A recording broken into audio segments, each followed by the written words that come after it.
Hey guys, what's happening? Niyat here with Film Comics Explained, and by frequent request, we're diving back into comics with a look at DCeased.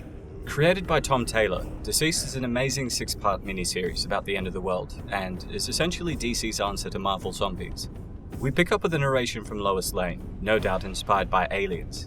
My mother used to tell me there was no such thing as monsters. There was nothing hiding in the dark. Nothing was going to jump out of the shadows. I wish I could have told my child the same thing. But by the time I was grown, I'd seen too many monsters. I knew they were real. We then see the end result of an invasion attempt from the planet Apocalypse, one where Darkseid appears to have been defeated by the Justice League. There's Superman, Batman, Hal Jordan, Hawkgirl, Nightwing, Green Arrow, Black Lightning, Aquaman, Flash, Black Canary, and Wonder Woman, who's strangling Darkseid with the lasso of truth. Lois tells us the sound of thunder could be heard emanating from Superman breaking the jaw of a god. The invasion lasted a week. The Justice League battled tirelessly for everyone. They kept most of the fighting to unpopulated areas, saved millions and repelled legions of parademons. It was perhaps the League's finest hour, but also their last together. Superman then orders Darkseid to leave. Batman tells him he will not return, while Wonder Woman barks at him to say it, as the lasso compels him. It's here that Darkseid removes the lasso from his neck with ease and tells them, "I will not return. I have no need, for the truth is, I have what I came for," before opening a boom tube and disappearing, meaning this entire conflict had actually been a ruse all along. The group are puzzling over what just happened when Batman gets a notification that Cyborg is missing. Black Lightning tells the group that he saw him chasing parademons out of Metropolis, but Bruce explains that he isn't on Earth. Flash asks how he could possibly know that, and Batman admits he had a tracker on him, as he was essentially a walking weapon with tech from Apocalypse that they barely understood. They're obviously all a bit annoyed that he doesn't trust them, but in truth, Batman doesn't trust anybody. Flash then asks if he was also tracking them, and Batman pauses before saying no, with the brief silence implying that he was indeed tracking every one of them. And of course we know from the JLA Tower of Babel by Mark Waid that not only is he tracking them, but he also has safeguards in place to take them out if they ever went bad. This obviously backfired when Ra's al Ghul stole Batman's notes and used them to defeat the JLA in a coordinated attack that exploited their vulnerabilities. Regardless, Batman explains his tracking system had a 2-light-year reach, meaning, based on his readings, Cyborg isn't even in their solar system. While the Justice League scratch their heads, we head to Apocalypse and learn about Cyborg's fate. For a bit of context, Jack Kirby's Fourth World Saga destroyed the old gods and created 2 planets for the new gods, New Genesis, which would be ruled by Highfather, and Apocalypse, ruled by Darkseid. The 2 planets are essentially separated from the rest of the universe, and are only accessible by boom tube. Locked inside an eternal struggle, it should also be noted that Highfather and Darkseid are both looking for the anti-life equation to destroy the other. Impaling Cyborg to an operating table, one of Darkseid's loyal followers named Assad asks if he knows about the anti-life equation. Now, the anti-life equation is basically a mathematical formula that obliterates free will, allowing the wielder calculating the result to completely dominate the will of others, which is why every incarnation of Darkseid is obsessed with finding it. DCeased explains that Darkseid already found half of the anti-life equation, and believed the other half would manifest on Earth. Pulling Cyborg close for examination, he releases him and exclaims that he was right and had indeed found it. Cyborg asks where it was, and Darkseid appears out of nowhere with a mother box in his hand and says, "In you." Demonstrating he was in no laughing mood, when Cyborg tries to make a joke about his entrance, Darkseid orders the torturer to remove his tongue. DCeased explains the mother box will add their half of the equation to his system, but that there was a major problem. Merging the anti-life equation with the digital and physical components of Cyborg will likely kill him, destroying the equation in the process. Darkseid simply indicates this was a minor inconvenience, and that all they had to do was control his end, and with that, he summons death as the mother box begins merging with Cyborg. When the Black Racer appears, who's the physical manifestation of death, Darkseid then grabs him by the head and says that he needs him. DCeased then begins draining death and injecting it into Cyborg, corrupting the anti-life equation, which in turn corrupts Darkseid, who begins to lose his mind. And as they saw Darkseid lose himself to corruption, DCeased sent Cyborg away, but it was too late. Their infected ruler was now a slave to a new anti-life equation. Punching a hole in death, Darkseid leapt into the fires of Apocalypse, into the world core, and unleashed an energy blast that obliterated his planet. Picking up at Metropolis, Cyborg arrives through a boom tube, and we're told that as soon as he returned to Earth, his system was automatically online, and the anti-life equation leapt from its patient zero to the internet. He tried to firewall himself and cut off his technology to the world, but the damage was done. The anti-life equation began to spread as a techno-organic virus. It attacked through social media, and through its half-human, half-man conduit, it infected the minds of all who saw it. The infected then mindlessly shared the equation to friends and family.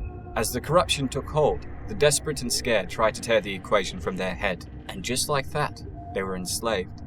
Here I think it's important to note that the anti-living are neither alive nor dead, but appear to be driven solely by their desire to spread more anti-life by either killing or infecting any other living thing they could find. But now, any digital device connected to the internet would also corrupt, allowing it to rapidly infect the world. From here, things begin to pick up pace as the infection begins to spread exponentially. Unaware of what is currently happening, Superman is at the home of Scott-Free and Big Barda, trying to recruit them to rescue Cyborg from Apocalypse. Of course, being new gods, with Barda born on the planet and Scott having escaped Apocalypse a number of times, they would be perfect for a rescue mission, but there's no Apocalypse, and Cyborg is much closer than they realize. Thanking them for agreeing to help, Superman then asks if they can hear the screaming as he leaps out the window. He then reaches the middle of the city and is horrified to realize the entire world is now screaming. At their home, Jonathan is playing a game with Damian Wayne when Lois asks if he could locate her buzzing phone. Using his X-ray vision, he spots it in no time and reaches for it when the phone explodes. Superman then smashes through the window and uses his heat vision to also destroy the television, telling them not to look at any of the screens. We then meet Batman in Gotham, who, as to be expected, is already working on a solution. The moment he caught wind of what was happening, he got the Batcomputer to quarantine the virus, implement firewalls, and make sure all systems were running on the local intranet. Using the backup analog camera system he installed, he sees the city he spent his entire life trying to protect in flames. He gets the computer to run projections based on average phone, tablet, and PC use, taking into account different variables like time zones, and is horrified to discover there were already 600 million people infected worldwide. Worse still, at the current exponential rate of dissemination, it predicts the virus will spread to every internet-connected device within days, infecting billions. Believing the computer implemented firewalls across the entire compound and not just the Batcave, Batman quickly checks to make sure the connection has been disabled in the mansion, and is shocked to learn that wasn't the case. With that, he immediately activates an EMP burst in the manor, taking out the electronics, but we're gonna find out that he was too late. Picking back up with the Kents and Damian, Superman tells Lois that he needs to assemble the League. Damian also explains that his father is not answering on the radio. Now, it's important to note that Damian is one of the most prodigious fighters in the world, who, like his father, does not show any emotion. But here he feels utterly hopeless. Lois tries cheering him up, saying that if there's anybody that could intimidate a virus, it's Batman. And she's not wrong. Of course, his best friend also chimes in, jokingly saying that his father is not one to be found on social media. Superman also assures Damian that Bruce will have a contingency in place, and that the end of the world won't stop him from reaching his son. And that is for the most part true. Batman's biggest power is that his contingencies have contingencies up their sleeves, wrapped up in backup plans, but this is one scenario he never anticipated. We find Batman running through the mansion, calling for Dick Grayson, Tim Drake, and Alfred, to find the latter calling his name from one of the rooms. When he enters, Alfred is fending off an infected Nightwing, and while we don't see Robin, Alfred tells him that they're both in here. Not wanting to fight what he considered to be one of his sons, he tells Nightwing to stop as he didn't want to hurt him, and filled with anti-Laphetic intent, the red-eyed Nightwing jumps at him as Robin approaches from the side. Now, under normal circumstances, Batman would take these two out instantly. The issue here is that all it takes is for one scratch, one bite to infect a person, and that's exactly what happens here. As Bruce prepares to land another punch on Nightwing, Robin bites his hand, infecting him, and realizing that he was done for, Bruce implores Alfred to just run. As he does, Nightwing takes advantage of his distracted state and takes a huge chunk out of his neck. And that is seemingly the end of Batman. Or is it? Heading to the middle of the North Atlantic Ocean, we get our first glimpse of Aquaman in this alternate Earth story. Noticing a vessel that appears to be in trouble, he approaches and asks if anyone was there. This is a multi-layered endeavor. Being half human and a member of the Justice League, of course he's here to help first and foremost, but as the King of Atlantis, in the event that he had to choose between humans and his people, he will no doubt choose the ocean, so he's a bit annoyed to see all these tankers in the water. Regardless, as he steps on board and calls out to see if anyone else was there, he sees a broken phone on the floor and hears the sound of animals screeching inside. Of course, when he opens the door, it's a complete madhouse. Every single person on board has been infected, and while they'd been contained inside, the sheer number of them overwhelm Aquaman and pour into the ocean with him. Back at Metropolis, Damian and Jonathan are watching all the chaos destroy the city and wonder if it's Armageddon. Inside, Lois gets off a landline phone and tells Clark that her parents are fine and have entered their bunker as they never trusted smartphones. Thinking of his own folks, Clark tells her that he wants to go to Smallville, but can't leave them here on their own. It's here that Lois suggests that they head to the Daily Planet. While the whole place is probably filled with infected, they need a way to communicate to the world and find survivors, and it's implied the Daily Planet has high-powered analog communication equipment that will help them with this endeavor. Moving over to the underground of Gotham, we have Harley Quinn and Poison Ivy, who don't appear to be aware of the outbreak just yet. Harley's about to enter a door, but after saying it was a terrible idea, she tries to walk away. Stopping her, Poison Ivy tells her that she's more than capable of doing this, and explains she'll be in the botanical gardens waiting for her. And so, Harley musters up the courage to enter, and finds the Joker in front of a few monitors, telling him that their life is over. She's essentially facilitating a breakup with the intention of moving on with Ivy, unaware that her psychopathic boyfriend was now a slave to anti-life. As we pick up with Hal Jordan, Black Canary, and Oliver Queen camping outside of Metropolis that night, completely unaware of what was happening, I want you to bear in mind that we've only really seen infected humans. Aquaman was attacked, and we're about to learn his fate shortly, but here Taylor demonstrates that even the most powerful of superheroes are vulnerable to anti-life. Consider what would happen if one or more of the Justice League with immense powers was infected and started turning on the innocent. I mean, in Marvel Zombies, we actually learnt the superheroes would have been able to contain the zombie virus were it not for one hero that sealed humanity's fate. In it, Quicksilver is called by his sister Wanda in the midst of a zombie attack, begging him to save her. But when he's sped in from far away with haste and picks her up, it's revealed that it was actually an infected Mystique, who proceeded to bite him. The infected Quicksilver then spread across the oceans and infected people in every country, making it impossible to contain the outbreak. And that's exactly what we're going to start to get here. Hal Jordan calls it in for the night and enters the tent, turning on his phone for the first time that day. As the other two continue talking, they then hear the screams of the Green Lantern, and as they call out his name, a huge blast of energy scorches the earth at their feet, and much to their horror, there appears the mighty Hal Jordan, now corrupted with anti-life and keen on spreading the infection. We hear the Green Lantern ring call out. Green Lantern of Sector 2814, lethal force is not sanctioned, but Hal seemingly uses his indomitable will to overpower the restriction and send out a lethal blow.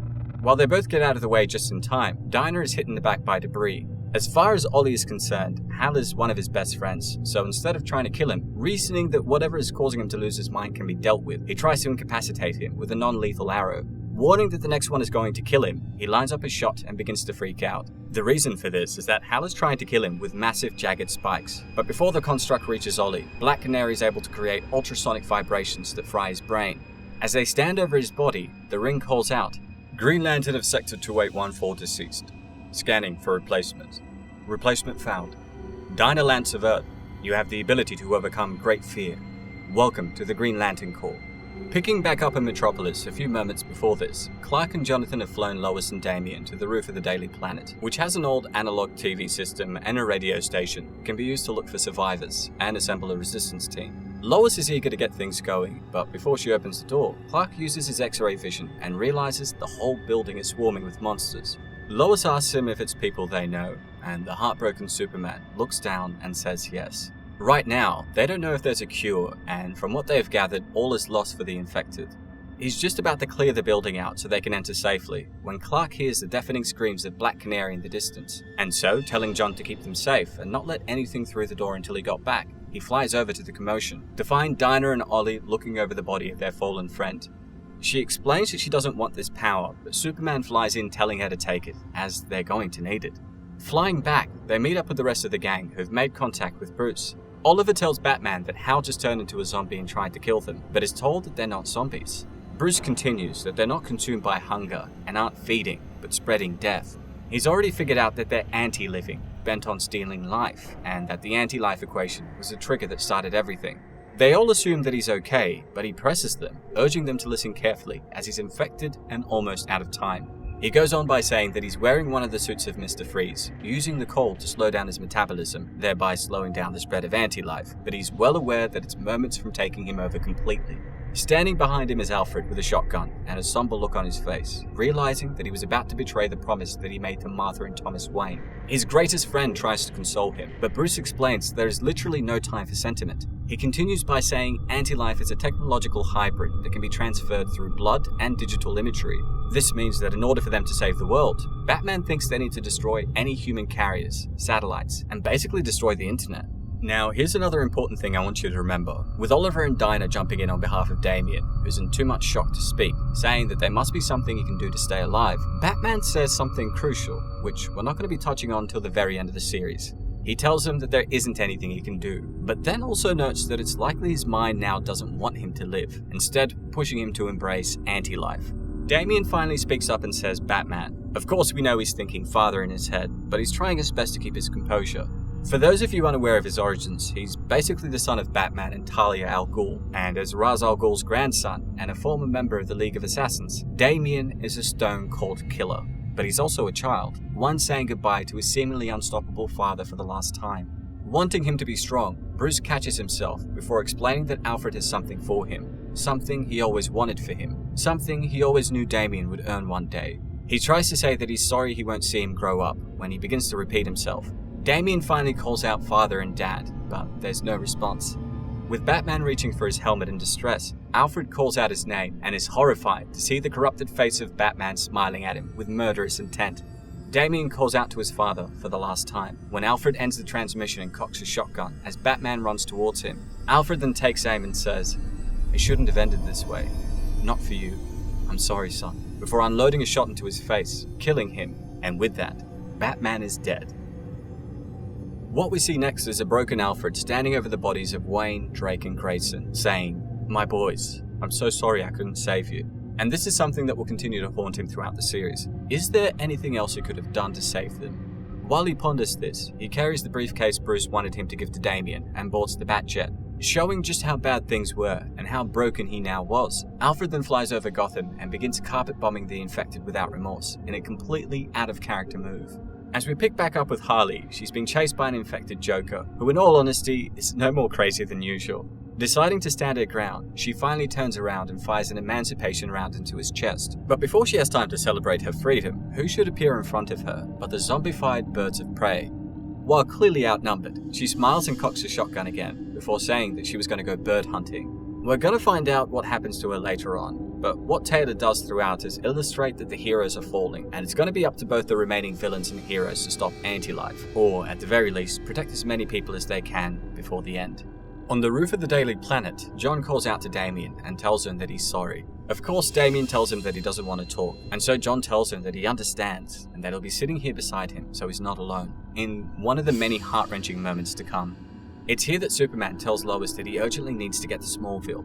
Explaining that he's going to secure the building first, he uses his X-ray vision to identify everyone in the building that's infected and those that are not. Dinah asks if he needs help, but Superman tells her that he'll manage before flying off. Now, this isn't Clark being arrogant, but careful. After all, she only just became a Green Lantern, and it will be quite some time before she can master the powers that come with it. And while the combination of her ultrasonic power and the ability to create constructs ends up being pretty handy, we saw how dangerous it would have been if the infected Howl had torn through the city. So it's more Clark being careful about not allowing another person with superhuman powers to get infected than anything else. And so, using his superhuman speed, Clark begins grabbing his infected co-workers and emptying the building, trying his best to forget that they were once his beloved friends. He then grabs the globe for the Daily Planet and uses it as a barrier to hold any infected from getting in. Flying back to the roof, he tells his family the building's secure and says that they should come with him as Smallville would probably be safer, but Lois urges him that she's needed here.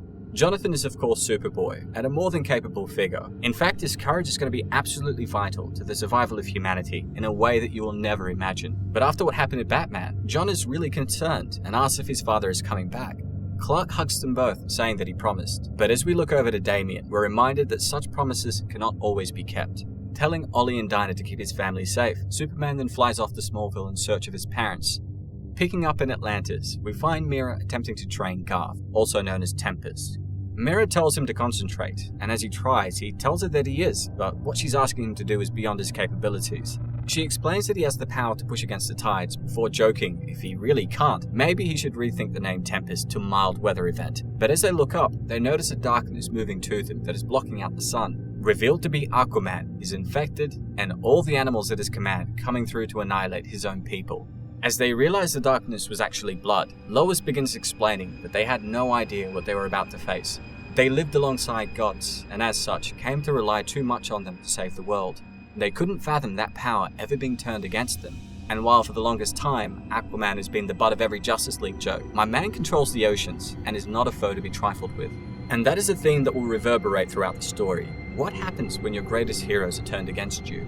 As the darkness approaches, Mira spots Arthur, and Garth begins swimming up to investigate, only for him to ingest the blood and succumb to corruption. Mira yells at him to get away from the blood, but by then, it's too late.